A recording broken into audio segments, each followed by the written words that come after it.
പ്രധാനമന്ത്രിയുടെ വയനാട് സന്ദർശനത്തിന് ഒരുപാട് തലങ്ങൾക്ക് പ്രാധാന്യമുണ്ട്. കാരണം അതിൽ ഏറ്റവും പ്രധാനപ്പെട്ടത് അതിൻ്റെ സാമൂഹിക പ്രാധാന്യമാണ്. അതോടൊപ്പം തന്നെ സാമ്പത്തികമായ പ്രാധാന്യമുണ്ട്, ഒരു പരിധിവരെ വൈകാരികമായ പ്രാധാന്യമുണ്ട്. അതിനെല്ലാം അപ്പുറം ഒരു രാഷ്ട്രീയ പ്രാധാന്യം കൂടി ഉണ്ട് എന്ന് തന്നെ നമുക്ക് പറയാം. കാരണം അത്രമാത്രം മേഖലകളെ സ്പർശിക്കുന്നതാണ് അദ്ദേഹത്തിൻ്റെ സന്ദർശനം. അതിൽ ഏറ്റവും പ്രധാനപ്പെട്ട കാര്യം ജനങ്ങളെല്ലാം തന്നെ പ്രതീക്ഷിക്കുന്നത് വയനാടിൻ്റെ ഈ പ്രതിസന്ധി പ്രശ്നം പരിഹരിക്കുന്നതിന് വേണ്ടി പാക്കേജുകൾ ഉണ്ടാകും, സാമ്പത്തികമായും മറ്റുമുള്ള പാക്കേജുകൾ ഉണ്ടാകും എന്നുള്ളതാണ്. ഒരു പക്ഷേ ഇതൊരു ദേശീയ ദുരന്തമായി പ്രഖ്യാപിക്കാൻ സാങ്കേതികമായി ചില തടസ്സങ്ങൾ ഉണ്ടാകാം. പക്ഷേ ദേശീയ ദുരന്തം എന്ന ഒരു ലേബൽ ഇല്ലെങ്കിൽ കൂടിയും അത്രമാത്രം അതിന് ഉതകുന്ന രീതിയിലുള്ള സാമ്പത്തിക സഹായം, മറ്റ് സംരക്ഷണങ്ങൾ എല്ലാം തന്നെ വേണമെങ്കിൽ പ്രധാനമന്ത്രിക്ക് നൽകാവുന്നതാണ്. ഒരു ഫെഡറൽ സംവിധാനം എന്ന നിലയിൽ സംസ്ഥാന ഗവൺമെൻറ്റിൻ്റെ അല്ലെങ്കിൽ സംസ്ഥാനത്തൊരു പ്രതിസന്ധി പ്രയാസം അനുഭവിക്കുമ്പോൾ അതിനെ സഹായിക്കുക എന്നുള്ളത് കേന്ദ്ര ഗവൺമെൻറ്റിൻ്റെ ബാധ്യതയും ഉത്തരവാദിത്വം കൂടിയാണ്. അത്തരത്തിലുള്ള ഒരു പ്രതീക്ഷയാണ് ഇപ്പോൾ ഈ സന്ദർശനത്തിലുള്ളത്. അതുകൊണ്ട് തന്നെ വലിയ രീതിയിലുള്ള ഒരു സാമ്പത്തിക പാക്കേജ് പ്രതീക്ഷിക്കുന്നുണ്ട് കേരളത്തിലെ ജനങ്ങൾ, അതോടൊപ്പം തന്നെ വയനാട്ടിലെ ജനങ്ങൾ പ്രത്യേകിച്ചും. അതുകൊണ്ട് അങ്ങനെ ഒരു പ്രാധാന്യം അദ്ദേഹത്തിൻ്റെ സന്ദർശനത്തിനുണ്ട്.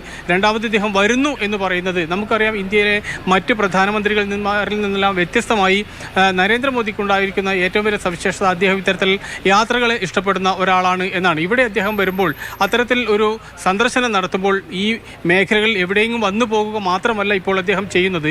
ഏറ്റവും ഒടുവിൽ വിവരം ലഭിക്കുമ്പോൾ അദ്ദേഹം ഈ വെള്ളാർമല സ്കൂളിൻ്റെ പരിസരത്തേക്ക് മറ്റൊരു വാഹനത്തിൽ സന്ദർശനം നടത്തുന്നു എന്നുള്ളതാണ്. അതുകൊണ്ട് ഈ പ്രദേശത്ത് വരുമ്പോൾ സാങ്കേതികമായി ഒന്ന് വന്നു പോവുക അല്ല, പകരം ഓരോ സ്ഥലത്തും എത്താവുന്നിടത്തോളം എത്തുക, കാണാവുന്നിടത്തോളം ആൾക്കാരെ കാണുക, മനസ്സിലാക്കാൻ കഴിയുന്നിടത്തോളം ദുരന്തത്തിൻ്റെ ആഴവും പരപ്പും വ്യാപ്തിയും എല്ലാം തന്നെ മനസ്സിലാക്കുക എന്ന ഒരു രീതിയാണ് അദ്ദേഹം ഇപ്പോൾ സ്വീകരിച്ചിട്ടുള്ളത്. ആദ്യം ആകാശവീക്ഷണം നടത്തുന്നില്ല എന്നുള്ളതായിരുന്നു അറിയിപ്പ് ലഭിച്ചത്. പക്ഷേ പിന്നീട് നമുക്ക് മനസ്സിലായി അദ്ദേഹം ഈ പ്രദേശങ്ങളിലെല്ലാം തന്നെ താഴ്ന്നു പറന്ന് പരമാവധി അതിൻ്റെ ആഘാതം മനസ്സിലാക്കാൻ വേണ്ടി ശ്രമിച്ചിട്ടുണ്ട് എന്നുള്ളതാണ്. ഏതെങ്കിലും ഒരു റിപ്പോർട്ടിൽ നിന്നോ ഏതെങ്കിലും ചില ഫോട്ടോഗ്രാഫിൽ നിന്നോ ഏതെങ്കിലും ചില വീഡിയോയിൽ നിന്നോ മനസ്സിലാക്കുന്നതിൽ നിന്ന് അപ്പുറത്തേക്ക് അദ്ദേഹം നേരിട്ട് തന്നെ അദ്ദേഹത്തിൻ്റെ കണ്ണുകൊണ്ട് കാണുക എന്ന് നമ്മൾ പറയാറില്ലേ, അങ്ങനെ കണ്ണുകൊണ്ട് കാണാൻ വേണ്ടി അദ്ദേഹം താഴ്ന്നു പറന്ന് ഈ സ്ഥലങ്ങളെല്ലാം തന്നെ കണ്ടു.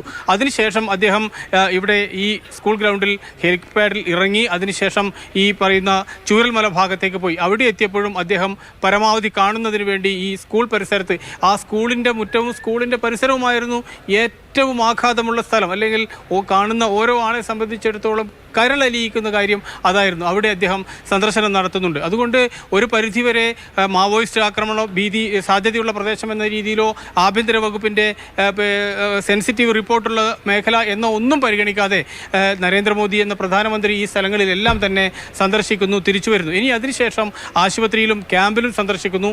അവലോകന യോഗവും കഴിഞ്ഞതിന് ശേഷമാണ് മടക്കം. പക്ഷേ ഇങ്ങനെ ഒരു പ്രധാനമന്ത്രി സന്ദർശിക്കുമ്പോൾ ഉണ്ടാകുന്ന ഗുണം നേരിട്ട് മനസ്സിലാക്കുമ്പോൾ ഒരുപക്ഷെ അദ്ദേഹത്തിന് എന്താണോ ഒരു ഉദ്യോഗസ്ഥർ അയച്ച റിപ്പോർട്ടിൻ്റെ ഭാഗമായി നൽകാൻ ഉദ്ദേശിച്ച ധനസഹായം അല്ലെങ്കിൽ സഹായം അതിനപ്പുറത്തേക്ക് കൂടി അത് കൂടാനുള്ള സാധ്യതയുണ്ട്, അത് മനസ്സിലാക്കാനുള്ള സാധ്യതയുണ്ട്. അതാണ് മറ്റൊരു പ്രാധാന്യം. പിന്നെ ഈ വൈകാരികമായ പ്രാധാന്യമുണ്ട് ഈ സന്ദർശനത്തിന് എന്ന് നമുക്കറിയാം. സാമ്പത്തികമായും വൈകാരികമായും ഒക്കെയുള്ളൊരു പ്രാധാന്യം ഈ സന്ദർശനത്തിനുണ്ട്. അതുകൊണ്ട് തന്നെ നേരിട്ട് കാര്യങ്ങൾ കണ്ട് മനസ്സിലാക്കാൻ പ്രധാനമന്ത്രി വയനാട്ടിലെത്തി എന്നത് വളരെ ആശ്വാസവും പ്രതീക്ഷയും ഏകുന്ന ഒന്നാണ്.